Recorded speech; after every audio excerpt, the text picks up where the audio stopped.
Hi, welcome back. I'm Eric, and this is the Quick Guide to Oral Advocacy. Today, we'll study how to conclude arguments so that you can end your arguments effectively.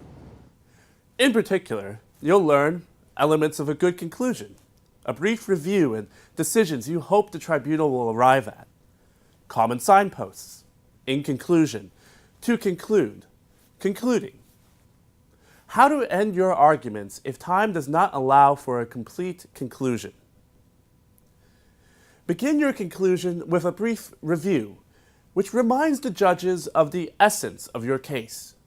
It's important that the review is in line with your case theory.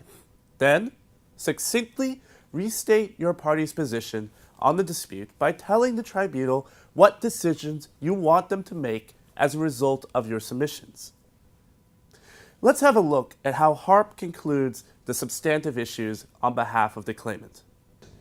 Concluding, Mr. President and members of the tribunal, the claimant performed its obligations under the contract by delivering the tobacco products and the subsequent merchandise.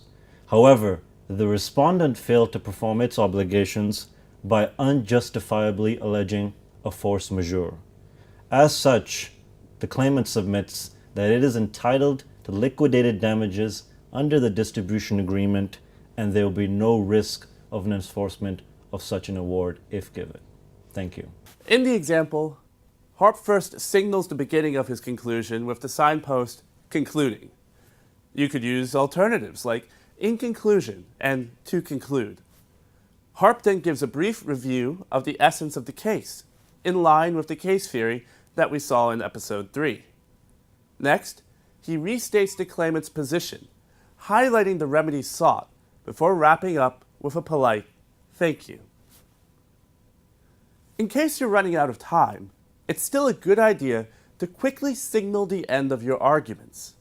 Let's see how HARP manages to end his speech calmly under time pressure. Learn the lines by heart. Mr. President and members of the tribunal, this concludes my arguments on the substantive issues. Thank you. After watching this episode, we hope you've learned how to conclude your arguments. Include a brief review of the essence of the case and decisions you want the tribunal to arrive at.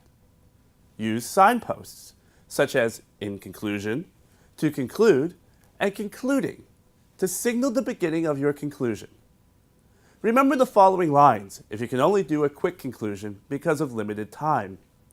Mr. President and members of the tribunal, this concludes my arguments on the procedural or substantive issues. Thank you.